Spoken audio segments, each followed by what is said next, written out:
1955 fue decisivo para la historia argentina porque ese año hubo un golpe cívico-militar que puso fin al segundo gobierno de Juan Domingo Perón y abrió una era caracterizada por la proscripción del peronismo y por una vida política controlada de manera directa o indirecta por los militares. Para llegar a ese golpe del 55 hubo una larga serie de enfrentamientos previos. Para las Fuerzas Armadas estaba mal la política social que el peronismo llevaba adelante, mientras que para la Iglesia Católica el gobierno había invadido áreas en las cuales ella solía tener una fuerte influencia, como por ejemplo la educación. Para ese momento, las iglesias de todo el país se habían convertido en lugares de reunión y agitación antigubernamental. El 8 de junio de 1955, en Buenos Aires, hubo una gran procesión para celebrar Corpus Christi que fue desde la Catedral hasta el Congreso Nacional y que terminó con incidentes. Unos días más tarde, el 16 de junio, unos aviones militares que sobrevolaban el centro porteño atacaron súbitamente la Casa Rosada y sus alrededores con el fin de matar a Perón, y una de las primeras bombas que lanzaron cayó en Plaza de Mayo y mató a unas 50 personas, entre ellos varios escolares que estaban allí. Enseguida la CGT convocó a los obreros a defender al gobierno y los primeros que llegaron a su sede recibieron armas para pelear. Sin embargo, Perón, que estaba a salvo en el Ministerio de Guerra, llamó a la CGT y pidió que nadie fuera a la plaza para evitar una masacre. Finalmente, más tarde, los rebeldes se rindieron, pero antes causaron la muerte de unas 300 personas.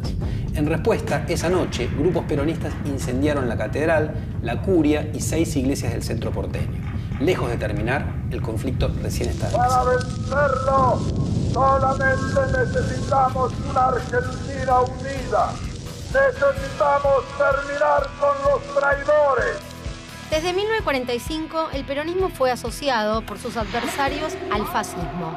La defensa de la comunidad organizada, como una forma de corporativismo, la intervención del Estado en la economía, la presentación del movimiento como una tercera posición, esto quería decir que no era ni democrático liberal, ni comunista, la identificación del movimiento con los valores nacionales, eran los elementos que la oposición usó para asociarlos. Sin embargo, fue en 1955, con la Revolución Libertadora, que se terminó por identificar a Perón y a su movimiento con el nazifascismo totalitario. Ese golpe había sido impulsado y apoyado por un heterogéneo grupo que lo que llamaba era a liberar la sociedad del peronismo. Este grupo estaba integrado por socialistas, comunistas, radicales, nacionalistas, católicos y conservadores.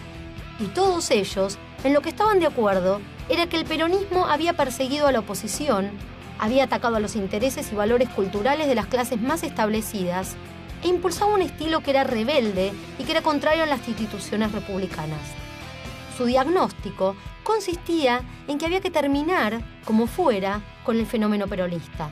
Este intento por desperonizar la sociedad resultó todo un fracaso. Tuvo como resultado una mayor polarización de esta misma sociedad en torno a esta división antagónica entre peronistas y antiperonistas. Una división que dejó su marca en la cultura política argentina. Mueve el rencor, el odio y el deseo de revancha. A mediados de la década del 50 se produjo una paulatina transición de una primera a una segunda etapa de la industrialización. La diversificación y profundización de la industria ya se había intentado durante el segundo gobierno de Perón, en el marco del segundo plan quinquenal. Después del derrocamiento de Perón en el 55, los gobiernos de la denominada Revolución Libertadora y sobre todo el gobierno de Frondizi retomaron esta idea de profundizar la industrialización. Y como los ingresos por exportaciones no alcanzaban para financiar las importaciones necesarias para esta profundización industrial, el gobierno de Frondizi le dio un papel central al capital extranjero, al que consideraba decisivo no solo para aportar inversiones, sino también conocimiento técnico y productivo. Esto se tradujo en una nueva ley de inversión extranjera que le dio numerosas ventajas a estos capitales. Y también se estableció una nueva relación con los organismos internacionales de crédito, especialmente el Fondo Monetario Internacional. Todo esto implicó el desarrollo de planes de ajuste, lo que además se sumó a la ofensiva desarrollada desde el 55 en adelante para elevar la productividad del trabajo, para lo cual se consideraba muy necesario limitar el poder que la clase trabajadora y las organizaciones sindicales habían logrado adquirir entre el 45 y el 55. En este contexto, entonces, que se produjo el paso del predominio de industrias livianas, como la textil o las industrias de alimentos, a pesadas como las metalmecánicas, la química, la automotriz. Y así se pasó a una nueva etapa en el desarrollo industrial en la Argentina.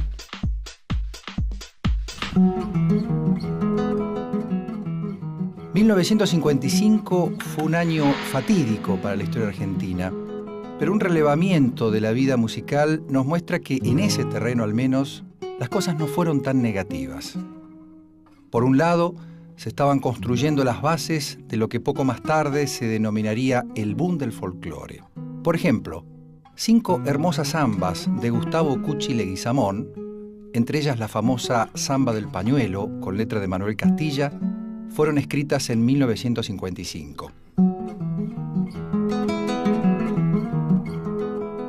En materia de música porteña, ese año Astor Piazzolla fundaba su Octeto Buenos Aires. Hasta ese momento, Astor había creado su música en el marco sonoro de la orquesta típica. Pero el viaje a París, donde estudió con la gran música y pedagoga Nadia Boulanger, así como su creciente interés por el jazz y la música contemporánea, lo animaron a probar, una vez de regreso en Buenos Aires, con un formato diferente. El Octeto Buenos Aires parecía una orquesta reducida, pero en realidad era otra cosa, algo completamente diferente en la historia del tango.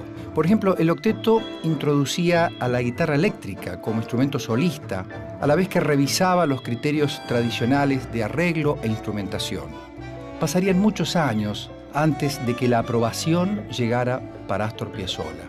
Esa aprobación que suele concedérsele a los grandes rupturistas del arte solo cuando estos han ingresado al panteón. A la violencia le hemos de contestar con una violencia mayor. Después del bombardeo a Plaza de Mayo en junio de 1955, Perón quedó muy debilitado. La cúpula del ejército le impuso una política de conciliación que él abrazó inmediatamente, pero la oposición en ese momento no quería consenso y la tregua fracasó y empezaron a presionar para que cayera el gobierno. Entonces el presidente cambió radicalmente su posición e impulsó a las masas peronistas en contra de sus adversarios. El 31 de agosto dijo que iba a renunciar y la CGT convocó un acto para pedirle que no lo hiciera. Esa noche, ante una multitud en Plaza de Mayo, el presidente pronunció un famoso discurso en el cual anunció que por cada peronista que cayera, caerían 5 opositores. Sin embargo, unos días más tarde, el 16 de septiembre, el general Leonardi dirigió un golpe de Estado que resultó exitoso y obligó a Perón a irse al exilio. Más tarde, el 23 de septiembre, mientras la CGT le pedía calma a los obreros, una gran multitud se volvió a reunir en Plaza de Mayo, pero esta vez para celebrar el triunfo del golpe, al que llamaron la Revolución Libertadora. Así, 1955 fue un año decisivo porque dio inicio a un largo periodo de 18 años de proscripción del peronismo. Es decir, que el movimiento mayoritario de la política argentina quedaba prohibido legalmente. Esto generó toda una serie de respuestas populares y de resistencias que eventualmente, después de unos años, llevarían a la espiral de violencia política de las décadas del 60 y del 70.